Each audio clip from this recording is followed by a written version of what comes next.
அதாவது என்னன்னா உடம்புல வந்து நீர் சேருது அப்படின்னு அர்த்தம். வாட்டர் ரிட்டென்ஷன் ஆகுது. இது மாதிரியான வாட்டர் ரிட்டென்ஷனில் முகம் ஊதி போன மாதிரி இருக்கும், வெயிட் கொஞ்சம் அதிகமாக இருக்கும். அதே மாதிரி தேவையில்லாத ஊளை சதைன்றது வந்து ஒரு 40க்கு மேலே மிடில் ஏஜ்டு லேடிஸில் ரொம்ப காமனாக இருக்கும். இவங்களுக்கு ஒரு அருமையான உணவு என்னன்னா பார்லி. இப்போ நீங்கள் வந்து ஒரு ஒர்க்கிங் உமனாக இருக்கீங்க, காலையில் நீங்கள் எழுந்திரிச்சு வேலையெல்லாம் முடிச்சுட்டு நீங்கள் ஆஃபீஸ் போயிட்டு வரணும் அப்படின்னா உங்களுடைய ஒரு நாளின் உணவு எப்படி இருக்கணும் அப்படின்னு சொல்கிறேன். இதை நீங்கள் ஃபாலோ பண்ணிட்டு வந்தாலே ஒரு மாதத்தில் ஈஸியாக 2-2.5 கிலோ குறைச்சிடுவீங்க. ஒவ்வொரு மாதமும் ஒவ்வொரு வித டயட் பேட்டர்ன் ஃபாலோ பண்ணிங்கன்னா ஒவ்வொரு மாதமும் நீங்கள் 2-2 கிலோ குறைஞ்சிட்டு அழகாக குறைஞ்சிட்டு வரலாம்.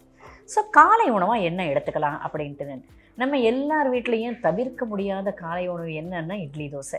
அதுவும் 2-3 நாள் புளிச்ச மாவில் இட்லி தோசை. நார்மலாக இன்றைக்கி அரைக்கிற மாவில் ஒரு 4 இட்லி சுட்டு சாப்பிட்டிங்கன்னா உங்களுக்கு கேலரி கணக்கு ஒரு விதமாக இருந்ததுன்னா, இதுவே நீங்கள் 2 நாள் புளிச்ச மாவில் சாப்பிட்ற இட்லியில் வர கேலரி கணக்கு இன்னும் அதிகமாக இருக்கும்.